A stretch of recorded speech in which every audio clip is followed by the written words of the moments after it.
Hi, I'm Karen Holton, ET and angelic experiencer, author, exopolitical ambassador, ascension coach, and content creator.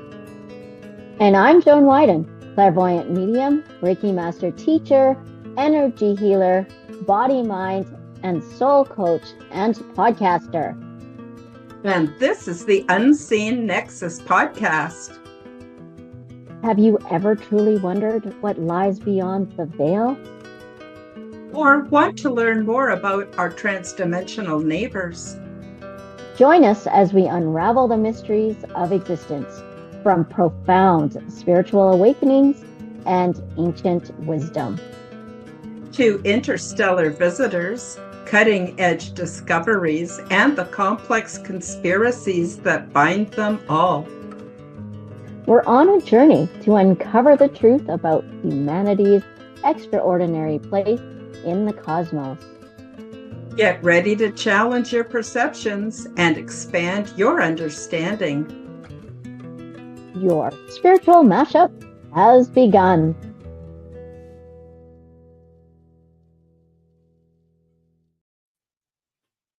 And we're back with another exciting episode of Unseen Nexus. How you doing, Joan? I'm doing great. And you? This is I'm doing good too. I just want to say hi to a couple people in the chat. We've got Denise. Denise is amazing. She's our moderator. She shows up for every show.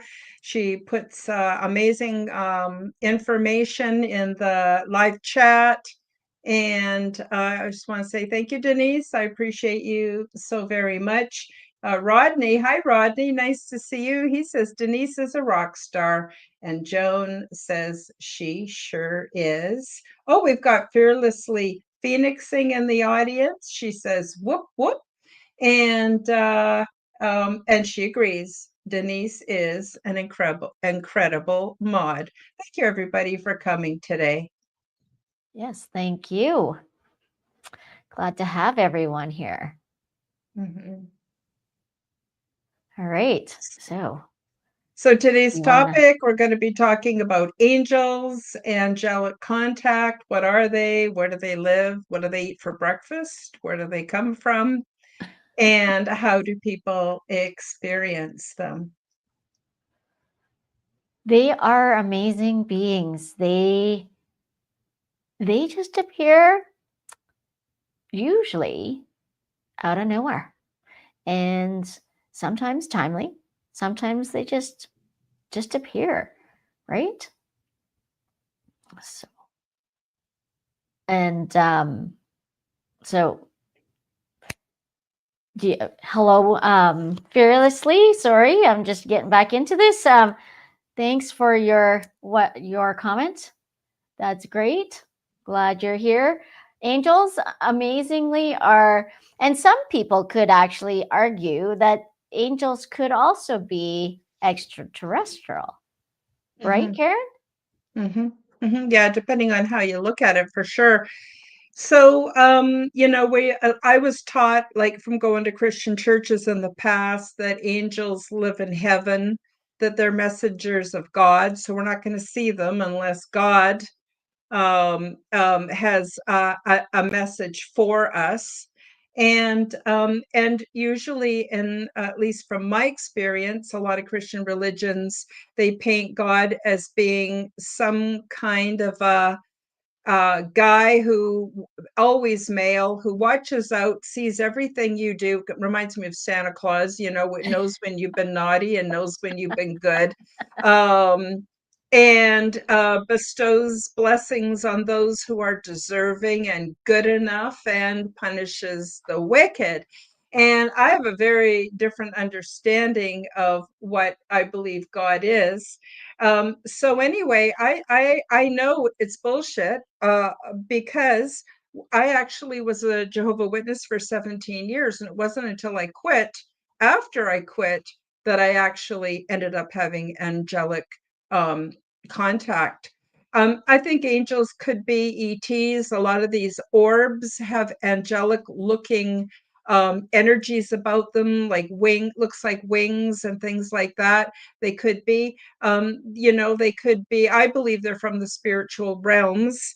And I think all the realms and dimensions coexist with us at all times. We just can't see it because our perceptions are so limited. The bandwidth of like the light frequencies that we are able to pick up with our eyes, the auditory spectrum, the electromagnetic, which is what gives us our sense of touch, all of that is so limited, I believe. And also, I think the science would also back me up that there's a whole lot of stuff going on around us that we may not be able to see. So by altering frequency, we can shift from domain to domain. That's basically how I am seeing it. And I'm gonna reiterate what you say too. For me, angels are all around us. They aren't necessarily energetic beings all the time. I also do feel like angels take human form and also live among us, right? So I'm kind of like, if you remember that movie, City of Angels, I think it's called that. I'm pretty sure it is, with Meg Ryan. With who? With Meg Ryan and I probably saw it. I probably did, but I just. anyways, it was just angels living amongst us. And some chose to decide, no, they want to be here and not just serve. And then they become human. So for me, I'm with you. There are a lot of contradictions in, in the Bible and in the teachings. Angels are only good for, are good for when he sends, right? I feel God is omnipresent. I don't like, the energy is more masculine, yes, but do they actually have a quote unquote sex? I'm going to say no, because it's a divine being, and right, divine beings have the divine masculine and divine feminine, which mix and match. And so it doesn't necessarily mean they're one or the other. It's just all encompassing. Don't you think, Karen? Yeah, well, I don't think they reproduce the way No. humans do. I don't think any of the beings really do much the way humans do.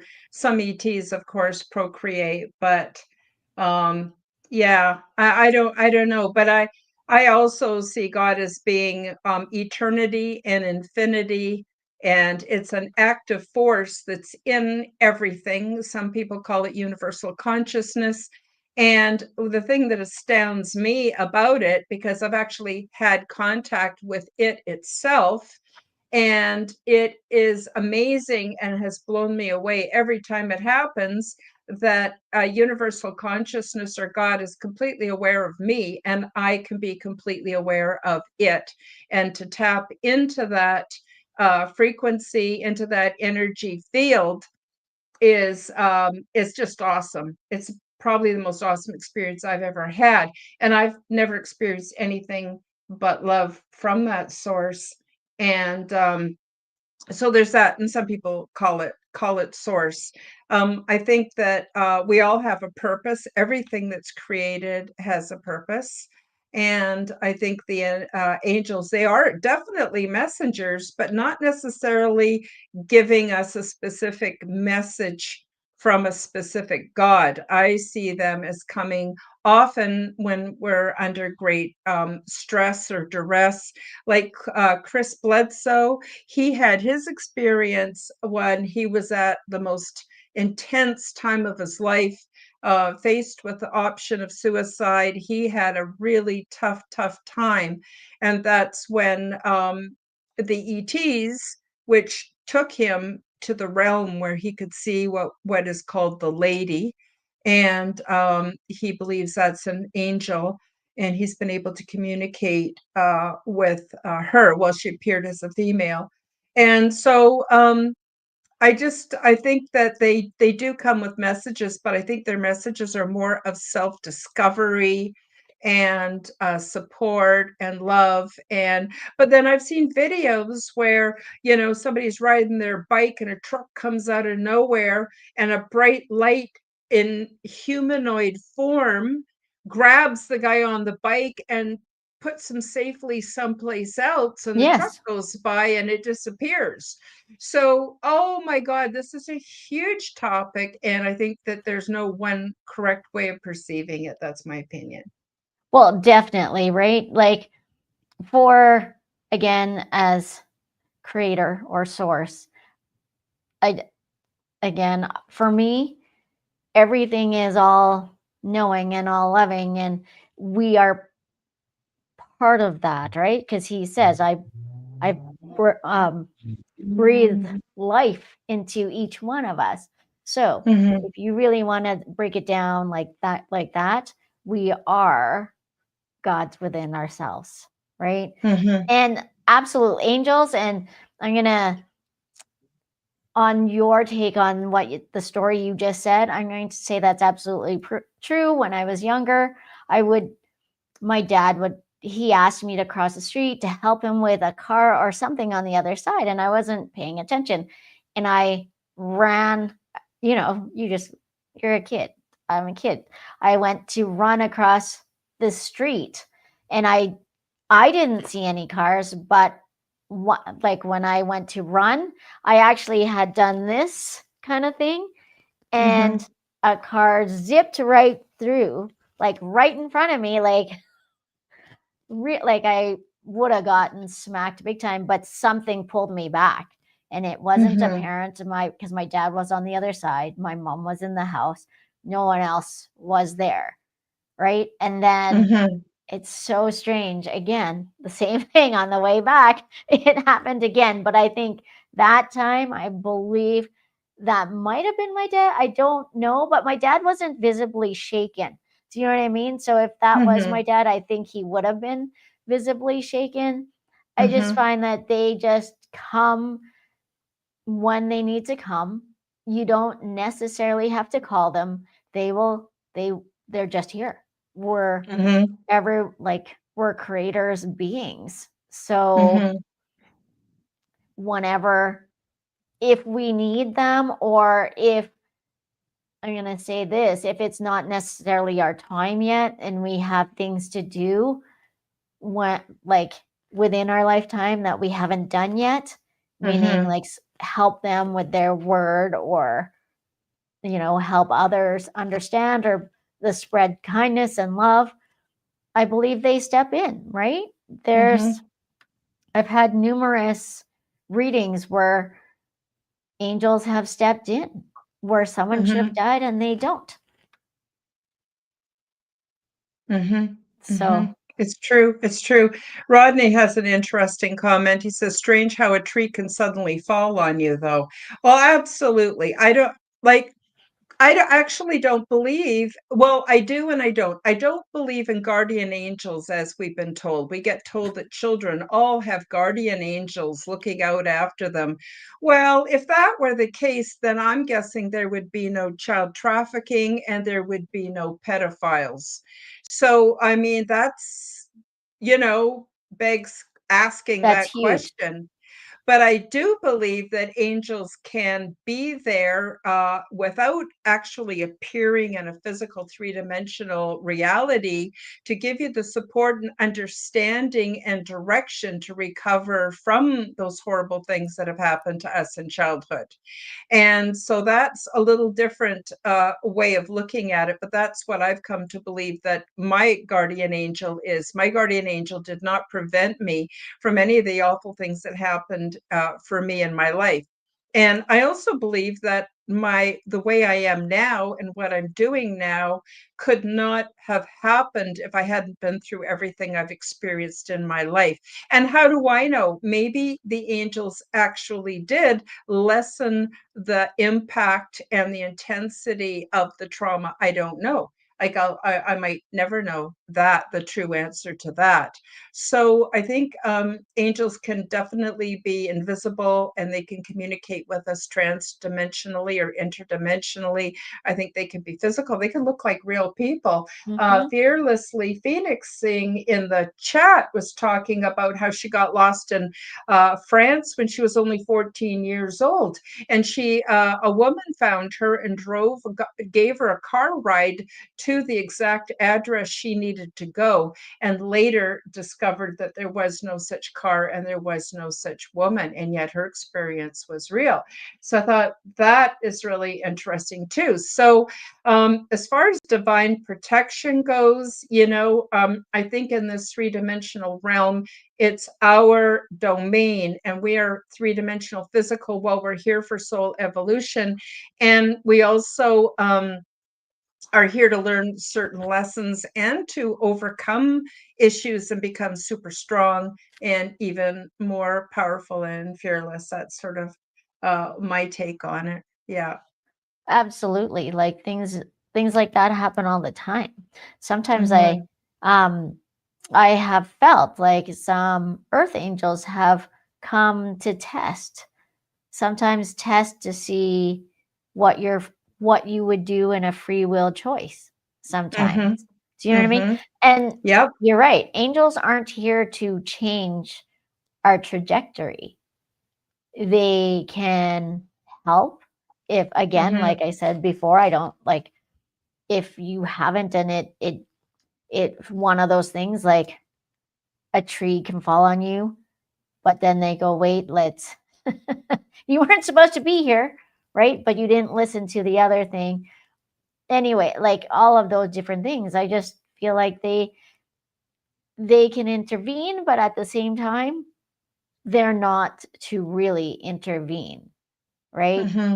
I would say that more the ones that intervene that want to, I would say would probably be past loved ones. Does that make sense? Where they go, Mm-hmm.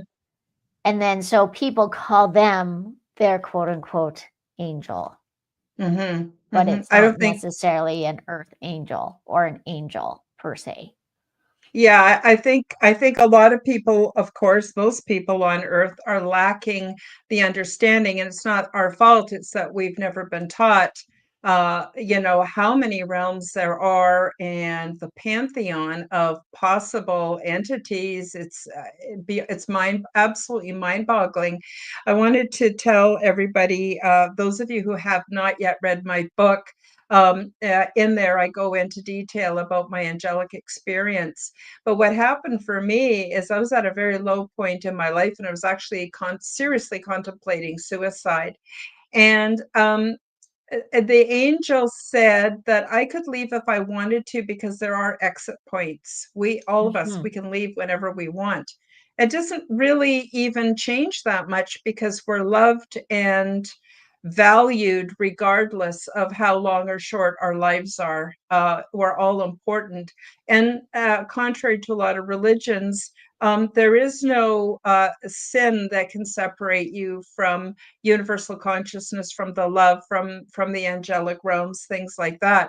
But anyway, what they did was, this was interesting. They offered me a gift, and I didn't had no idea what they meant by a gift. Like, they didn't explain what they meant by a gift. They just said that if I chose to stay, they'd give me a gift to help me with my journey. So it took me a couple of I said, "Do I need to tell you right now? Because I can't think of anything." They said, "No, no, just let us. We we can hear you, see you, everything all the time anyway," which was kind of cool, but kind of not when I think about going to the bathroom and things like that, right? Mm-hmm. They're not interested in those things, but I'm just saying.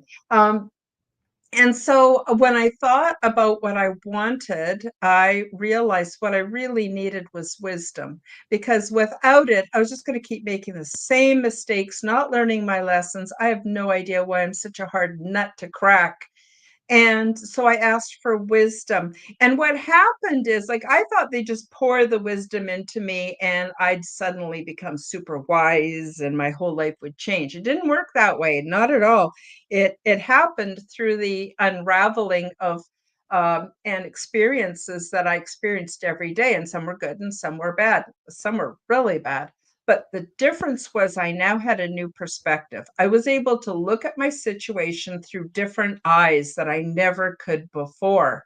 And through facing my challenges and seeing the different understanding of reality, I was able to learn and experience and gain wisdom. So that's how it was for me. So it's like, it definitely came with enormous effort on my part. It wasn't just like, here, have this, and suddenly your life is great. So I think a lot of it, our contact can depend on our expectations. I don't know. What do you think, Absolutely. Joan? It's all Sorry, I like call you Denise all the time. I don't know why. Joan, all good. I'm sorry. Well, it's all good. It's all good. We just give more love to Denise. um, you're right. Right. For example, when I was born, I was born in the middle of the night, and it was martial law at the time. Wow. So, you're not allowed out after a certain time, and you're not allowed to go out until the morning time at a certain time. Right? Mhm. And I was born in in the middle of that. I was born at 1:59 in the morning. So, of course that's not, right? And it was a garbage truck that actually took my mom and dad to the hospital so I could Oh, be born. wow. But so we did not, and so I'm still here, right? So there has to be some sort of divine intervention to get to that. And you're right, like where I am today, I believe it's also because of all the things that I've seen and witnessed and done. I was quite I wasn't a happy kid at first. Like my mom would tell me, like, "Oh my goodness, you cried all the time." I can't understand why. Like I just, obviously, I honestly think it's probably because I was born in a hot country and I and I don't do hot really well. Because I think when I came to Canada, I didn't cry as much. It was cold here, Interesting. Interesting. right? But then Mhm. I was displaced because and then I didn't like to leave my mom's side. But again, with that, I'm going to tell it's probably because there were spirits around me all the time, and that again brought that fear. So there's all these different things and experiences, right? Mhm. So, which make it so interesting and how angels can come about and be part of our lives because they just are, right? So, like Mhm. my niece, that's what happened. She got lost and she was walking. She was crying and she was walking. And I think she was only 6 or 7 because she decided to go for a walk. And Mhm. she was upset with her parents. And then she got lost and same thing, a lady. And this is a small, like, I don't even think it was a town. So maybe it was like a village at the time, right? And a lady knew her name and said, "Do you want help getting home?" And she said, "Yes." And she took her hand, walked her home, and no one's like, "We don't know who that is." And everyone knows who everyone is in a small town slash village, right? Because everyone Mhm. knows. And this lady just happened to be walking. Interesting.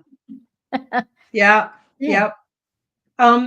I just wanted to say, Fearlessly Phoenixing says, what if the one who is protecting us is actually just another one of our own soul fragments?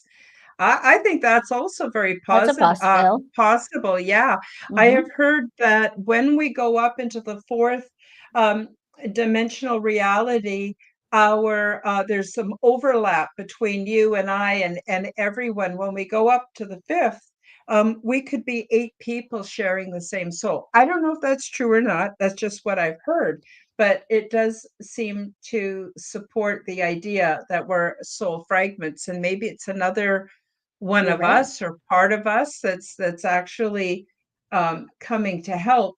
I also wanted to say that I think it's important for each one of us to see our own potential as being angels. And I'll just give you an example. All my life, I always find myself in circumstances where somebody really needs my help, but it happens just coincidentally, like there's no planning. So just give you a couple examples.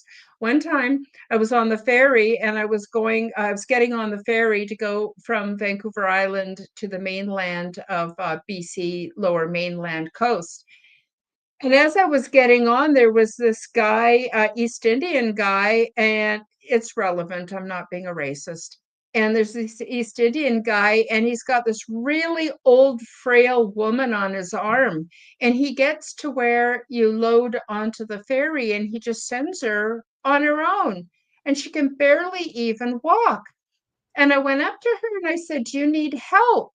And she just grabbed onto my arm. At this point, I didn't realize she didn't speak any English. So I could tell that she was distressed and I was worried about her. So I took her in and I found her a seat, but I could tell that she was distressed and I didn't know why. I couldn't speak to her. So I actually took her, she held onto my arm. Poor thing could barely walk, and we went around to different brown people. I'm sorry, I know this is sounding racist. I do not mean it, but I mean, this is what really happened, okay? So I found different brown people who I thought might be of the same ethnicity and asked, "Can you tell me if you can speak her language? Because she needs help and I don't know what to do for her." And finally, I found after 3 or 4 tries, I found a woman who could speak to her in her whatever language from India. India is a big place, lots Right? of districts and lots Yeah. of different languages. It's not all the same. So, and she told me, yes, she needs to go to the bathroom. And I went, "Oh, of course, thank you." So I took the old woman to the washroom. She was in there for quite a while, but eventually she came out and I helped her back to a seat. And then I sat her closer to this other woman who spoke her language. And I said, "Please, please, can you ask her if she needs anything, if she's okay? And, just make sure she's okay." And she talked to her. She says, "Yeah, yeah, she's fine. She just really needed to go to the bathroom." So after that, the ferry docks on the other side. I have no idea what to do with this woman. She'll never be able to find her way off. I'm not trying to make fun. It's just kind of But the it's way it truth, was. right? Yeah, Yeah. and, so I help her off the ferry, and I'm walking around where people meet their loved ones, and finally there was a group of East Indian ladies in their beautiful outfits, traditional outfits, and, they came and they got her, and she started telling them about me looking after her on the ferry, and they were so grateful that I had helped this old woman. I don't know who she was to them. I know nothing. I didn't speak anything, not even one word in their language. So I left there and I thought, what would have happened to that woman if I hadn't helped her? So there's just like one example. Another example, also on a BC ferry, was a little boy standing there bawling his little eyes out. I says, "Honey, are you lost?" He says, "I can't find my mom. I can't find my dad." I said, "Well, if you want to trust me, I'll take you to somebody who can find your mom and dad. Is that okay?" And he said, "Yeah." And he held my hand and I took him to the chief steward office and said, "This boy's lost. He can't find his parents. Can you help out?" And so then they put on the, loudspeaker, "Oh, someone's lost a little boy. He's here in the office. You can come and claim him," right? And what would have happened to that little boy if some pervert had come along? God knows Right? what. I mean, I'm just saying, right? So I'm not saying I'm the greatest person in the world. I'm just saying these circumstances just happen for me, and I do what I can in those circumstances, and I know I did the right thing, and that's enough. I don't need money. I don't need accolades. I don't need anything. But this has happened to me over and over again all my life. And so I think that we also can be angels a little bit if we want Absolutely. to be. And I encourage everyone to do that. And it means a little inconvenience, but you've done something really important. So sorry, I'm rambling on here. It's all good. But so, see, Karen, in those instances, one could also say, were the angels testing you to see if you would do There's the right that thing? too. Would you actually go and help this little boy? How do you know the little boy actually belonged to someone? Maybe he was an angel. I don't know. right? But I did what I was compelled to do. Yeah. And Tennessee, Kentucky Bigfoot says that archangels might be trying to get back, and some call it our higher self or our Holy Spirit. Yeah, I would agree with that too. Absolutely. So, another thing that's happened to me, sorry, I'm going on and on here a bit, but another Well, thing that happens to me is when someone does me dirty, when someone does a dirty, rotten, stinking thing to yeah, me, which makes my life harder, separates me from people that I was forming community with. I mean, I've had everything happen to me in my life, good and bad, or hurt me in some way deliberately. Like, there are some really messed up people out there. I'm just terrible going to say it, people. Yep, okay? And they're terrible I people. don't know what their story is. I'm not going to make excuses for them. Some people are just rotters. I don't know why. It's what they choose. Anyway, I also believe that the angels take note and are aware. And so what that does is sometimes I feel like I'm a device that is being used to show what other people are really like. And what that does for me is it helps me to just shake the dust off my feet and quack like a duck and then get on with my life, and not carry the burden of even remembering what happened or keeping count of the injury. I don't know. Does that make any sense to you guys? I think it does. Like it's honestly, like Rodney says, it's like do what, do the right thing, especially when no one's watching, right? Especially when no one's watching. Yeah. Right. Because it's easy to do the right thing when everyone is watching and not so much when no one is watching because it's easier to walk away, right? But Mm-hmm. I agree. Like part of us, like for my niece, for example, that could have been her older self, right? Because you're right. There are how many dimensions going on all at once. And we Exactly. are Are we in ever really each, alone? right? We are in each dimension. So Mm-hmm. So what was that us? Was it our own selves? Because they're like, oh, there's this incident, it's going to happen. And then they just go and do it, right? There's so many different things. Like, I know one time I did, like, for some reason, I was looking outside and I lived downtown. And at the time in Calgary, downtown, in the part that I lived in, which is not quite East Village, but the start of it. And Mm-hmm. it was cold. And I happened to look outside and I saw an older gentleman and he kept kind of like holding his head and then walking. And then he'd turn around and hold his head and he was walking. And I was just like, he looks confused, right? Mm-hmm. But then I was going to go get my coat on and go to him. And I got told, no, call Yeah. call 911, call the Mm-hmm. police to do a check because you can see him. And because he kind of looked agitated from afar, right? And Mm-hmm. as you know, I'm not a very tall lady. And so, and he was tall. So I thought, okay. So Horizontally when, challenged. that's right. So then Sorry. that's okay. So when I called them and then I watched, right? Because I stayed on 911 until I could see that the police were with him. And they said, okay, the police have him. And they're like, thank you so very much. We have been looking for this man because he was actually in the hospital on a Mm-hmm. like because he did not have all his like memory. He didn't have, so he had just walked out. Someone had kind of let him out of the ward that he was on. And Mm-hmm. they were scared because it was really cold and it had been a few hours. And they're like, we can't find him. And the Mm-hmm. hospital that he was in was quite a ways away from Mm-hmm. where I was. So they were like, thank you for calling. Thank you. And thank you for not approaching him because yes, he can be a little bit violent if he doesn't know you. Right. Mm-hmm. So I was like, okay, great. And then they took him and he was fine. And they're like, just the family wants to say thank you. because I think they called me back later and said the family wanted to say thank you for paying attention and not just going whatever. Which again, most times we might go, oh well, it's not my business. I don't want to get involved. That Right? happens a lot.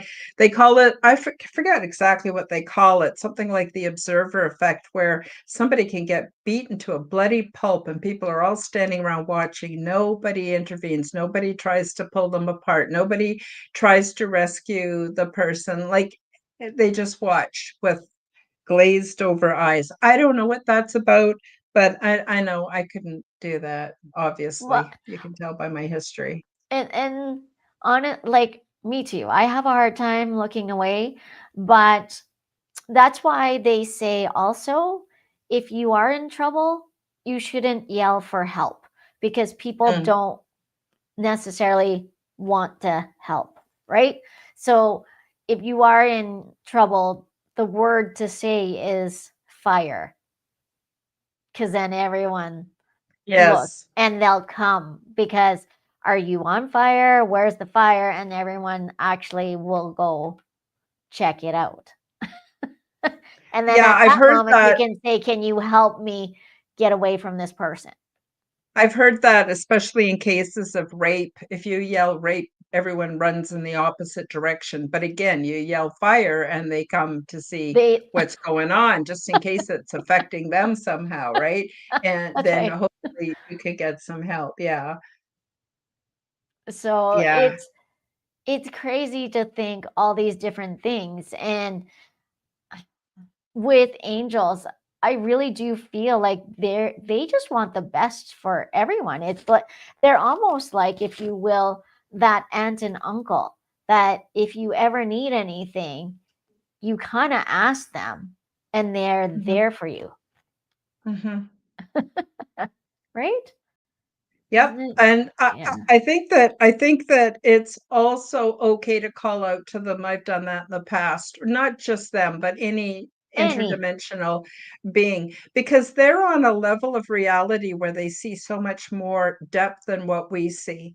They can see the past, the present, the future. They can see what everybody that's involved, what they're about, what their history, like they just can see so much. It would be like someone who lives in a two-dimensional world would have no understanding of depth. They would just be able to go up and down or back and forth. They wouldn't be able to go through walls or anything.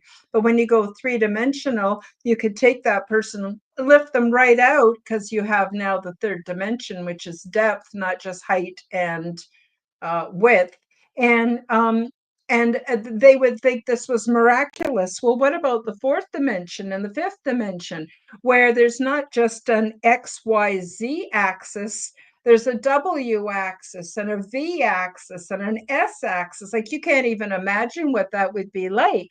And so they know a lot more about what's going on. And I think some of them have chosen the path to be Of angelic or service. Yeah. messengers to help us.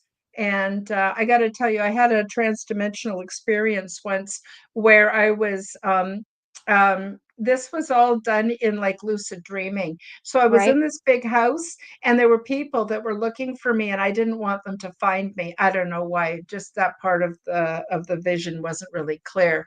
And so I'm going down all these hallways and in and out of these rooms, looking for a place to hide. I can't find one. Suddenly, I see the image like a portal or kind of a door on a wall. And I open it and there's stairs. So I go in there, shut the door, and go up the stairs. And I'm on another plane of reality where I can see everything about them, where they are, what they're doing, what they're thinking, everything about them. And there's no rooms or hallways up in the higher dimension. It's all just wide open spaces that you can go almost anywhere in any reality. It was really cool, and it helped give me the gist of what it's like to be a higher dimensional being. And so I think they just know so much more than us. They can see so much more than us. And of course, they have a whole different way of processing reality because they have never been, or at least not for a long time, been subjected to programming the way we've had Right. intense indoctrination and programming from before we're even born here. So it's amazing any of us can see through it, really. And also, angels can see all your trauma and your hurt and the Mhm, emotions that belong with it. And they just know, right? And their presence is very just calming.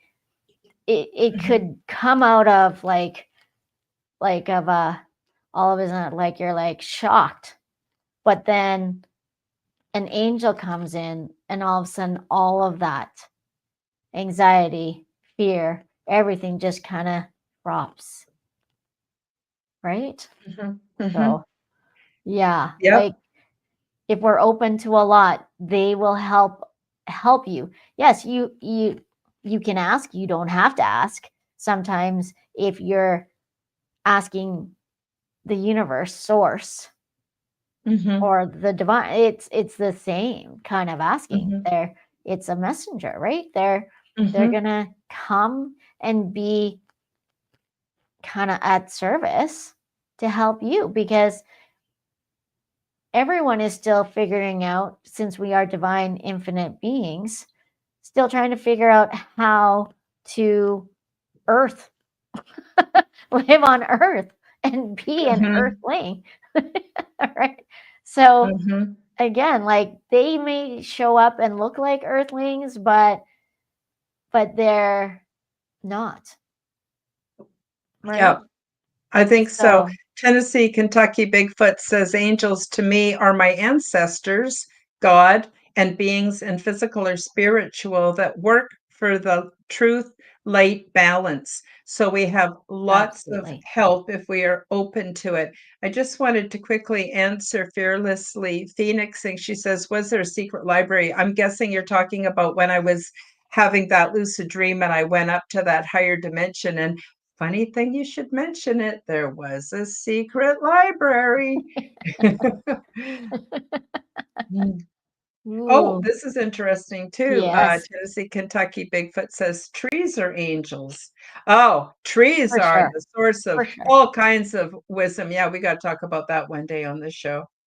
They so are. And if you go up to a tree and the branches are kind of close, if you just stand beside the tree and you ask the tree to touch you, they actually will.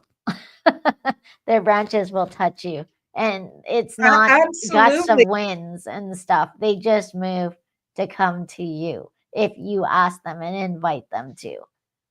I love it. Well, I got another little story.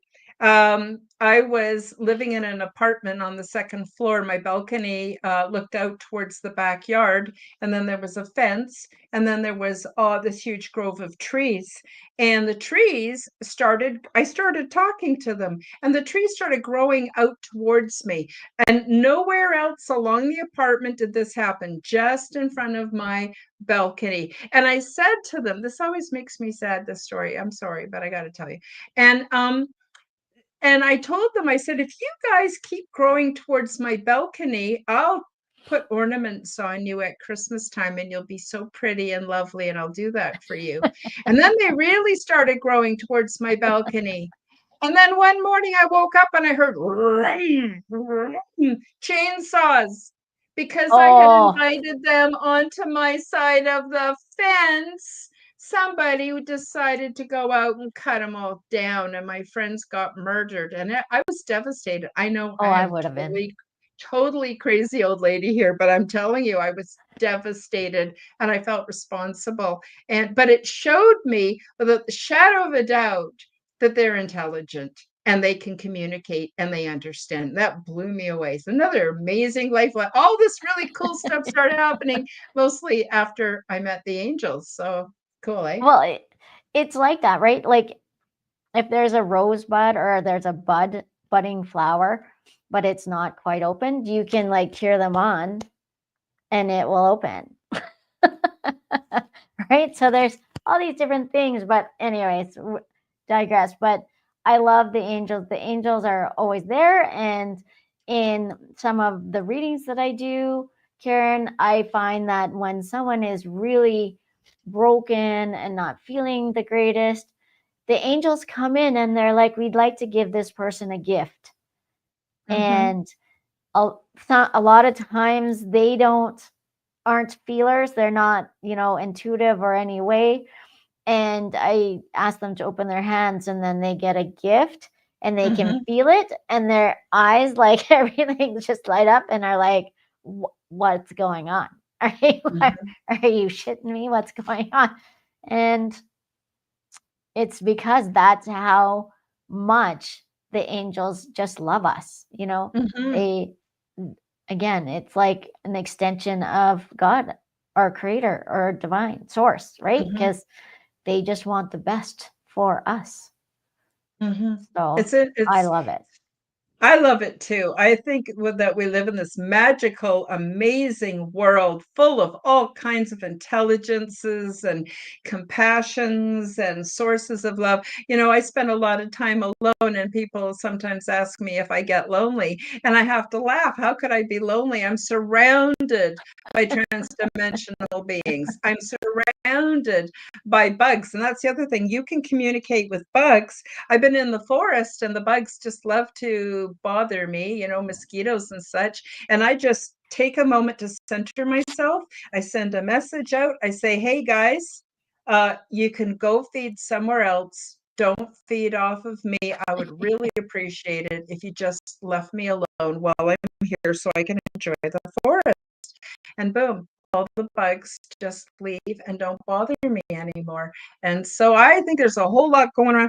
And of course, it's easier to call us all crazy, put us on meds, and lock us away in an insane asylum or whatever, than to shake up their paradigm so much, which would happen if they took us seriously. So I'm not saying I've been in a mental institute. I haven't, but I have been on meds, and I don't do that anymore. Haven't for like 20 years. But just gonna say it. That's a thing. And then the people that actually need it, they don't put them in an institution or in a hospital when they actually could use it, because they're fearing that it's like their human rights are diminished, right? Again, there's such a weird fine line on certain things, because if you want, like me, right? Like and you, Karen, we talk to spirit. And a lot of people think, again, you're crazy. How do you know it's not like your other personality coming in and telling you things? Well, I know so, because one, it's all in the light, and it's all about doing good, and it's not about harming or doing anything like that, which is typically in the mental health state side, right? But like the angels, they are so, and their energy is so huge and big. It's really undeniable. And if you call them in, you watch, like a feather will fly near you, or you'll see one in the corner of your house that you don't own any down clothing, but they're there, right? Only just to show you. And it's interesting. We keep talking about feathers, or I mean, angels. And every time I kind of see something in the corner of my eye, it's a feather floating up outside. And I'm like, there you go, right? So it's all things like that. It's quite interesting. Yeah, it is. It's very interesting. But what all of this requires is an open mind. And if your mind is closed, then your mind is closed. There's nothing you can do. So I never try to convince other people. I share what's real for me. Often I'm met with, I don't know, they make fun of me, they laugh at me, whatever. I don't care. Like, I don't give a rip what they think of me. And it's just so liberating. So liberating when we can get to that point where I just kind of laugh into the face of danger and keep going, because my world is very lovely. And I don't know very many people that have a life like mine. And I'm not saying I'm some special kind of person that I've had all this happen. I have no real idea why it's happened. It just has happened. And I'm not going to deny it. And I'm not going to gaslight myself. I'm not going to do that. And so I think part of it is having an open mind. The second thing is being open to it. And of course, we can ask for help if we need it, want it. And the thing about asking for help is I always ask for proof so that I know I'm not right, crazy. like the sign. But also, Karen, you don't necessarily have to be open to it. It's just that when you're not and something happens, they're less likely to say, oh, yes, or like that was angelic being or anything. They're more likely to say it was a coincidence, right? But they still do come. It's just not as prevalent, I guess, right? I don't know. There is a lot of people that see things like the way you and me and in the chat, Tennessee, Kentucky, Bigfoot. He says there's only two kinds of humans: the ones that get their information from outside of themselves, and those who get it from the inside. What I love about Matt's, or I should say, Jim's son Matt, is he's plugged right in probably most of the time. He can just, it's kind of funny when you're talking to him, it's just his eyes go up and he's communicating with the spirit realms, and he comes out with the most amazing stuff. He really is very just such well, he and his dad, blessings, absolute blessings to this world. Another thing I wanted to say about so-called being crazy or mental illness or whatever, I think there are a lot of us who've had these experiences, but up until the mid 1980s, if you talked about it, you would be taken to the doctor, who would refer you to a psychiatrist, who would then cut out a piece of your brain to stop you from having those experiences, or to try to stop you from talking about it. And mental institutions were such horrible violations of human rights and the cause of so much suffering.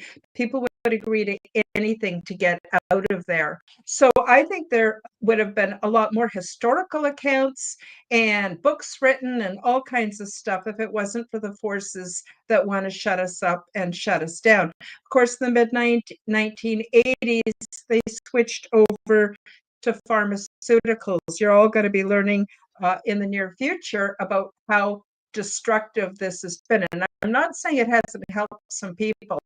Like, I'm not giving medical advice. I'm not telling you to go off your meds. I'm not saying that. What I'm saying is do your own research. But I am certain that there's going to be some major disclosure over the next year about what's going on with all these meds, because almost everybody I know who's outside of the reality that we all share here, most of them are on meds, and they can't function without them now. So I don't know what to say. Like, I'm not trying to give medical advice. I'm just saying I'm someone who's been on a lot of different realities in my journey here on Earth, and this is what worked or this didn't work for me, and that's all I could really say about it. But I think that even now there's so much social stigma. You can't go to a Tupperware party and start talking about ET contact or even angelic contact, or it doesn't matter what. If it's outside of the box, there's tremendous pressure to get us to shut up and not share that with other people, which is why we have all these wonderful podcasts and wonderful platforms. And so far, I haven't been kicked off or shut down, which is awesome. It's one of those things, like even just myself, right?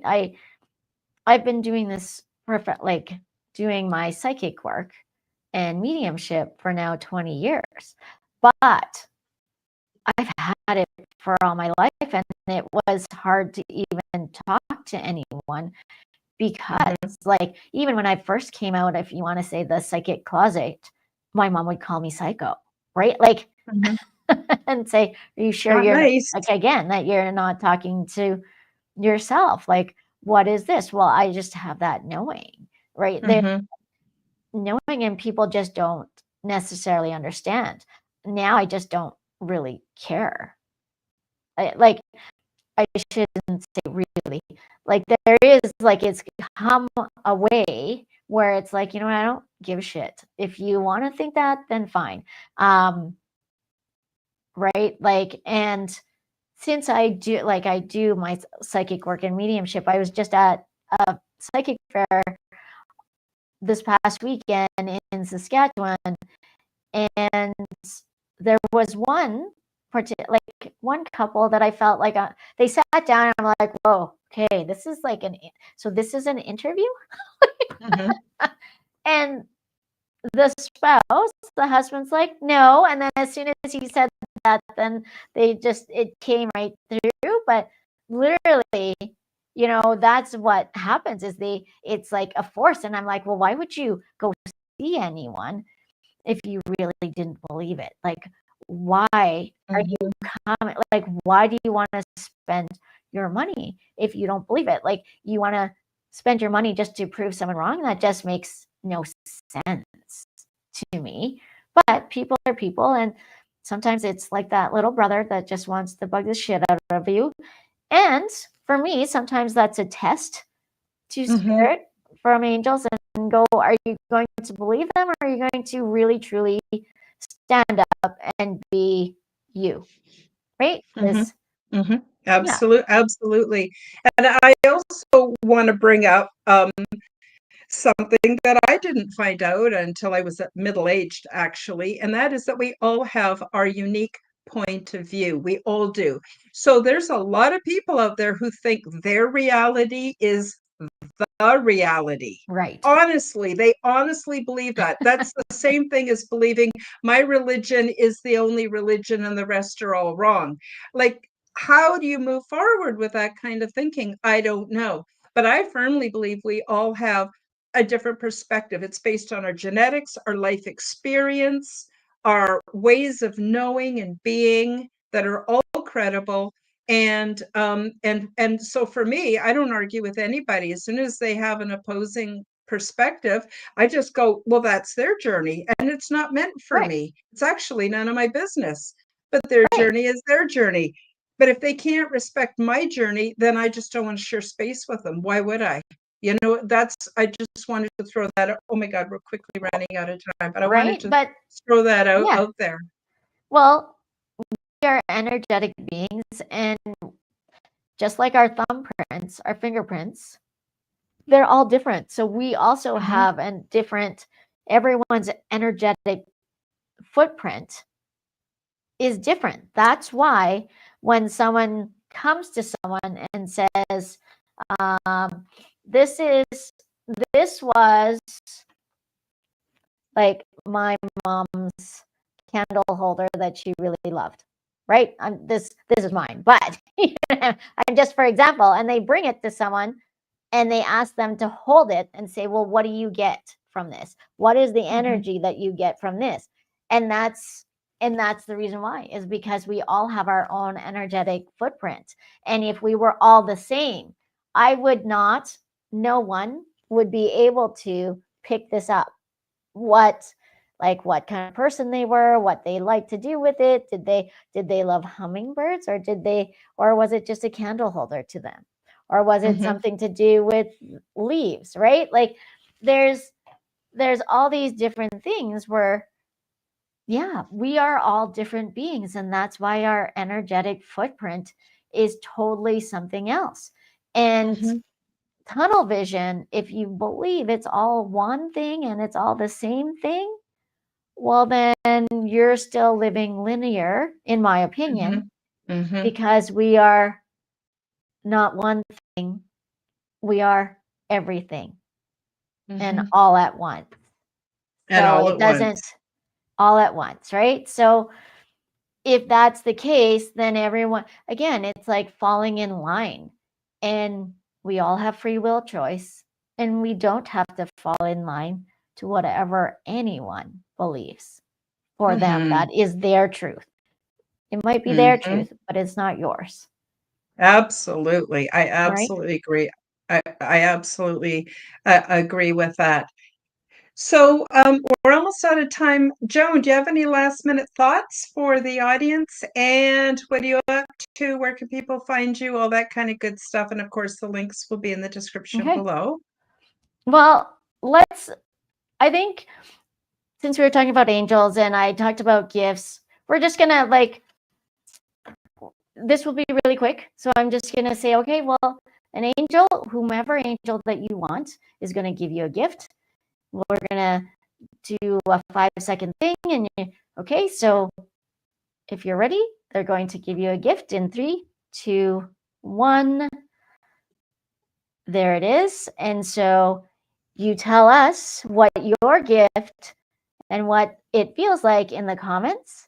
And you can find me on Spotify. I believe Denise put all my links in the comments, and it will be down below. So my YouTube channel, which is listed there at Joan Wyden, Clairvoyant Medium, and my website, joanwyden.com. And again, all my links will be at the bottom. Journey Joan is slowly coming back to life, and it's going. And Karen, take it away. Tell us all about yours. Well, first of all, I want to tell everybody that I'm not even going to get into the reasons, but Amazon was hiding my book, my first book. They were hiding it for a whole year. They've been hiding it. And part of it was my fault because I filled out information incorrectly when I got my book published. And part of it was their fault because they went and changed the parameters for publishing and didn't bother to tell me. And so there's a whole bunch of things. But anyway, my book is now super easy to find on Amazon. Yay! So please recommend it to your friends and your neighbors and looking ahead for Christmas presents or whatever. I have Wednesday, the Quantum Guide Show, where I interview people that have something positive for humanity. And Sundays is the Aliens and Angels podcast, where I talk to other people that have had paranormal experiences like angelic contact, ET contact, interdimensional contact. And personally, the more I learn, the more I see us just being part of a great big family and phenomenon. And I want to tell you all how much a pleasure it is for me to share that with all of you and with you, Joan. I want everyone to have a wonderful week. You can find me at Karen Holton TV on most audio platforms. On the audio platforms, I'm the Quantum Guide Show with Karen Holton, and I have a website, www.karenholtonhealthcoach.com. I'm a different kind of health coach. And I guess that's about it. And again, thank you, Denise, for being our fabulous moderator. You're full of so much love and wisdom, fearlessly phoenixing, Tennessee, Kentucky, Bigfoot, and Rodney. You guys are amazing. You really, really enhance this show. And yes. Oh, this is sweet. Rodney says, "Ta-da! Oh, love you too." And that's sweet. So I guess that's about it. Yeah, don't be afraid of angels. We're so grateful. Another wonderful gift to humanity. And with that, I guess we're done the show. Hope you all have a great week. Thank you. Bye. Bye, everybody.